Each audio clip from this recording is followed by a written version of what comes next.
हरियाणा विधानसभा के मॉनसून सत्र में मनीषा हत्याकांड, वोट चोरी और विधायकों को मिल रही धमकियों की गूंज सुनाई देगी। कांग्रेस विधायक जस्सी पेटवाड़ ने कहा कि इसके अलावा भ्रष्टाचार और प्रदेश में बढ़ रही बेरोजगारी का मुद्दा भी सदन में उठाया जाएगा।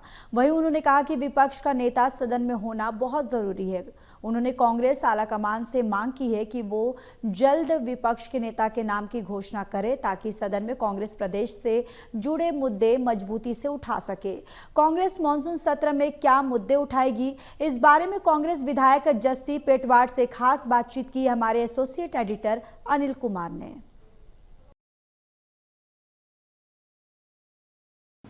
कांग्रेस मानसून सत्र में क्या मुद्दे उठाएगी, इस मेरे साथ हैं कांग्रेस विधायक जस्सी पेटवाड़। इनसे जानते हैं कि कांग्रेस सदन में क्या मुद्दे उठाएगी।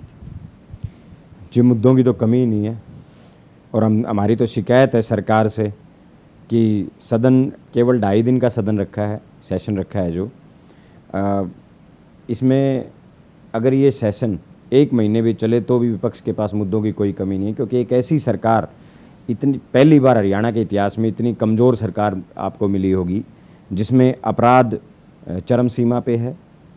आए दिन हत्याएं की जा रही हैं, प्रतिदिन 5 से ज़्यादा हत्याएं हरियाणा प्रदेश में हो रही हैं। प्रतिदिन 10 से ज़्यादा बलात्कार हमारी हरियाणा प्रदेश की बहन बेटियों के साथ हो रहे हैं। हर रोज़ 50 से ज़्यादा पूरे हरियाणा में फिरौतियाँ मांगी जा रही हैं, फायरिंग की जा रही हैं।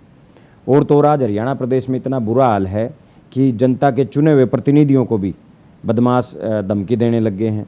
आप देख लीजिए, अभय सिंह चौटाला को धमकी मिली, अब माननीय अशोक अरोड़ा जी को भी जान से मारने की धमकी मिली।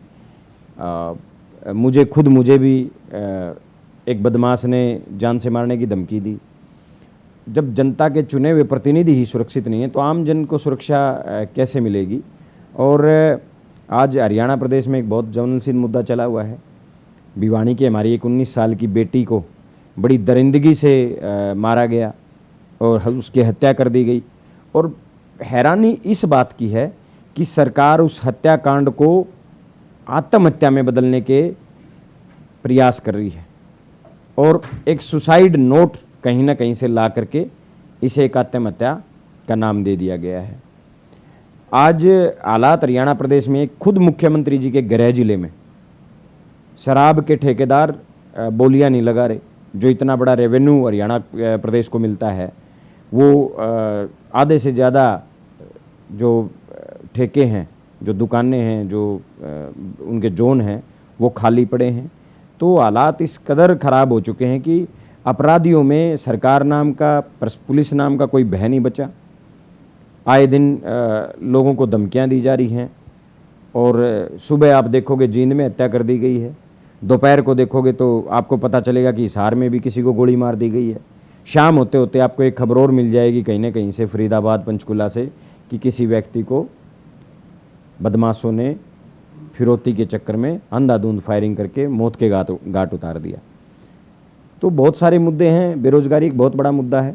इस बीजेपी के आने के बाद जो हरियाणा रोजगार देने में नंबर 1 होता था, आज पूरे देश में 38% की बेरोजगारी दर के साथ बेरोजगारी में नंबर 1 है। जो हरियाणा दिल्ली के 3 तरफ बसा, जिस हरियाणा के 3 तरफ दिल्ली बसी हो, एक औद्योगिक क्षेत्र जो हो, वहाँ बेरोजगारी हो तो बड़ी, इससे एक ही बात तो साबित होती है कि जो जिनके हाथ में कमान है वो कमान संभालने लायक नहीं है। आज आप भ्रष्टाचार की बात कर लीजिए, थानों में, तहसीलों में कहीं चले जाइए, आम लोग बोलते मिल जाएंगे कि जो काम हमारा पहले 500 रुपये में होता था आज 5,000 रुपये में भी नहीं होता। इतने बुरे हालात पैदा हो गए हैं। आज अधिकारी, हर रोज़ अधिकारी पकड़े जा रहे हैं, हर रोज़ अधिकारी रिश्वत मांगने की बातें सामने आ रही हैं और ये तो खुद इतने बड़े भ्रष्ट हैं। पहली बार हरियाणा 1966 में बसा था। हरियाणा के इतिहास में पहली बार HPSC के दफ्तर में 3 करोड़ रुपए चेयरमैन के पास नगद मिले। इससे बड़ा दुर्भाग्य इस हरियाणा प्रदेश का क्या होगा। तो बहुत सारे मुद्दे हैं और सभी मुद्दों के साथ कांग्रेस बड़ी मजबूती के साथ विपक्ष का धर्म निभाते हुए इन सब मुद्दों को मजबूती से उठाने का काम करेगी। जस्सी जी, आपने कहा है कि सदन में मनीषा मामला उठाया जाएगा, इसके साथ साथ वोट चोरी का मामला भी सदन में उठाया जाएगा। क्या कारण है कि आप ये मामले प्रमुखता से उठाने जा रहे हैं? देखिए, मनीषा का तो मामला मैंने बताया आपको कि एक हत्या को आत्महत्या में तब्दील करके किसी न किसी बड़े बाप के बेटे को बचाया जा रहा है। कहीं ना कहीं जिस सरकारी को उसी क्षेत्र के सरकारी कॉलेज का नाम एक कॉलेज का, सॉरी सरकारी नहीं, एक कॉलेज का नाम जो बार बार आ रहा है, उस की मैनेजमेंट में शामिल किसी न किसी अपराधी को बचाया जा रहा है, जिसे हम सरकार के समक्ष और हरियाणा की जनता के समक्ष सदन में उठाने का काम करेंगे। वोट चोरी तो इसलिए बहुत बड़ा मुद्दा है आज देश में, क्योंकि ये बात सरेआम हरियाणा के देश के जन जन के सामने आ चुकी है कि भाई ये लोग जो हैं ये वोट चोरी से बने हैं, लोकतंत्र का चीरहरण करके ये लोग सत्ता में बैठे हैं। जहां आज आप देख लीजिए, एक बेडरूम में 80 वोटर मिल जाते हैं, एक सोसाइटी में 40,000 वोटर मिल जाते हैं, किसी के बाप वोटर लिस्ट में ऐसे हजारों नाम हैं जिनके बाप का नाम ABCD EFGH इस तरीके से डाला हुआ है।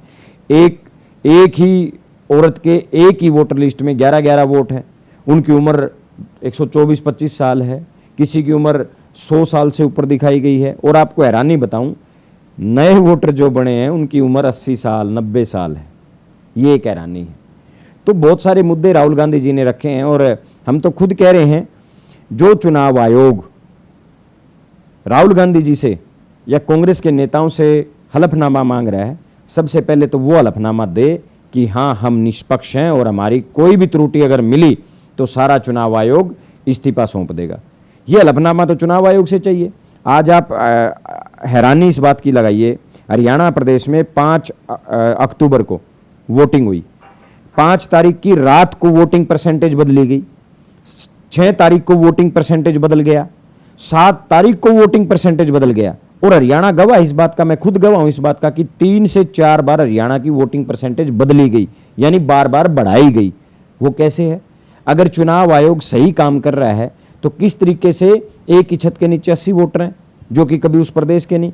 कैसे 5 महीने में 70 लाख वोट महाराष्ट्र में बढ़ गए? आज 60 लाख लोगों का वोट बिहार में काटा जा रहा है ये नाम लेकर के कि भाई ये लोग घुसपैठिए हैं। घुसपैठिए हैं तो उनको बाहर लेके आओ, सामने लेके आओ मीडिया के सामने, और उन्हें देश से निकालने का काम करो। तो ये मुद्दे हैं। जैसे आपने कहा है कि सदन में विपक्ष का नेता होना बहुत जरूरी है, तो कांग्रेस इतनी देरी क्यों कर रही है? देखिए, संवैधानिक पद है और पद खाली नहीं रहना चाहिए। बिल्कुल मैं कहूँगा कि देरी है।